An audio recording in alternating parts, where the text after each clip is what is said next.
ধর্মকথা ৩৬৫তে আপনাদের সবাইকে স্বাগত। আজকের আমাদের কাহিনীর নাম কর্তব্যের দুটি পথ।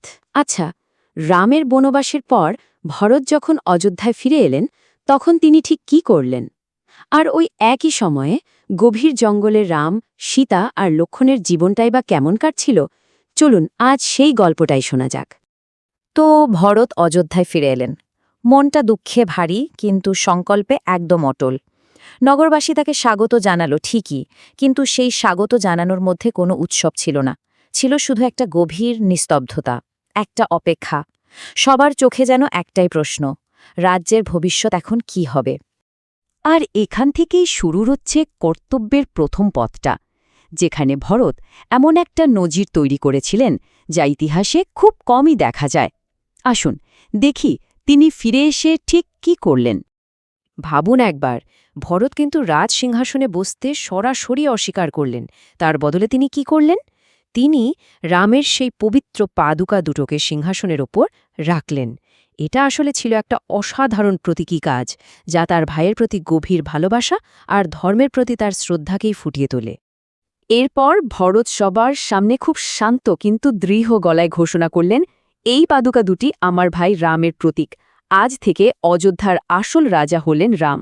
এই একটা ঘোষণার মাধ্যমেই তিনি নিজেকে রাজা নয়, বরং রামের একজন প্রতিনিধি হিসেবে প্রতিষ্ঠা করলেন। তিনি কিন্তু এখানেই থামলেন না। ভরত সমস্ত রাজকীয় আরামায়েশ ছেড়ে দিয়ে একজন তপস্বীর মতো জীবনযাপন করা শুরু করলেন। শহরের বাইরে একটা সাধারণ কুটিরে থাকতেন, সাধারণ খাবার খেতেন, আর রামের নামে রাজ্যের সমস্ত দায়িত্ব পালন করতেন।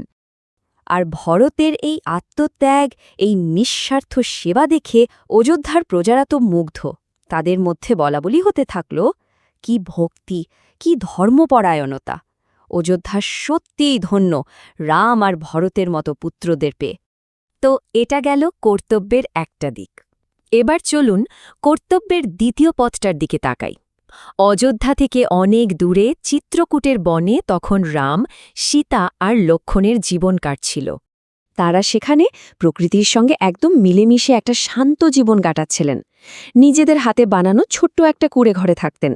রাম ঋষিদের রক্ষা করতেন, সীতা খুব সুন্দরভাবে সেই বনবাসের জীবনের সঙ্গে নিজেকে মানিয়ে নিয়েছিলেন, আর লক্ষ্মণ, তিনি তো সবসময় সতর্ক প্রহরী হয়ে তাদের পাশে ছিলেন।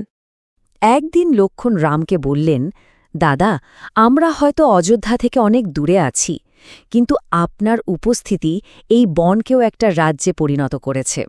লক্ষ্মণের এই কথাটা থেকেই বোঝা যায়, আসল রাজত্ব সিংহাসনে থাকে না, থাকে শাসকের চরিত্রে। এর উত্তরে রাম মৃদু হেসে বললেন, ভাই, সত্যিকারের রাজ্য তো সেখানেই যেখানে শান্তি আর ধর্ম থাকে। রামের এই একটা কথাই যেন তার পুরো জীবনের দর্শন। তার মানে দেখুন, আমরা দুটো একদম আলাদা ছবি দেখতে পাচ্ছি। একজন রাজ্যে থেকেও সন্ন্যাসীর মতো জীবন কাটাচ্ছেন, আর একজন বনে থেকেও রাজার মতো ধর্ম পালন করছেন। কিন্তু মজার ব্যাপার হল, তাদের এই দুটো ভিন্ন পথের লক্ষ্য ছিল কিন্তু একটাই।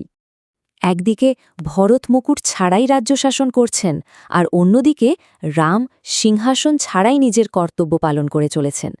পথ দুটো হয়তো আলাদা, কিন্তু উদ্দেশ্য একদম এক।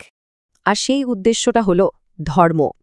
দুজনে নিজেদের জায়গা থেকে ধর্মকে প্রতিষ্ঠা করার জন্য কাজ করে যাচ্ছিলেন, একজন ত্যাগের মাধ্যমে আর একজন ধৈর্য আর কর্তব্যের মাধ্যমে। কিন্তু চিত্রকূটের ওই শান্ত জীবন বেশি দিন স্থায়ী হল না। বনের গভীরে তখন একটা অজানা বিপদ ধীরে ধীরে ঘনিয়ে আসছিল। হ্যাঁ, বনের গভীরে কিছু অন্ধকার শক্তি ওত পেতেছিল, যারা রামের এই শান্তিপূর্ণ জীবনে বাধা দিতে একদম তৈরি ছিল। মানে বুঝতেই পারছেন, খুব তাড়াতাড়ি একটা নতুন অধ্যায়ের সূচনা হতে চলেছে। এখন প্রশ্ন হল, বনের গভীরে রামের জন্য ঠিক কী ধরনের বিপদ অপেক্ষা করছে? আর কে হবে সেই প্রথম শক্তি যে তার বনবাসের এই শান্ত জীবনকে চ্যালেঞ্জ জানাবে?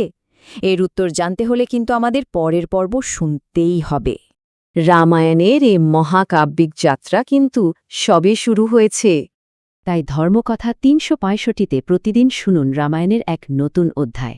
মানব জীবনের ধর্ম, ন্যায়, ভালোবাসা ও ত্যাগের মহাকাব্য রামায়ণ এখন শুনুন এক নতুন ধারায়। ধর্মকথা ৩৬৫ আপনাদের নিয়ে যাবে এক অনন্য যাত্রায়, যেখানে প্রতিদিন একটি করে নতুন পর্বে উন্মোচিত হবে এই অমর কাহিনীর রহস্য ও মহিমা। চলুন একসাথে শুরু করি এই পবিত্র যাত্রা, রাম, সীতা, লক্ষ্মণ ও হনুমানের চিরন্তন কাহিনীর পথে। প্রতিদিন নতুন পর্ব শুনতে ধর্মকথা ৩৬৫ চ্যানেলটি সাবস্ক্রাইব করে আমাদের সঙ্গে থাকুন।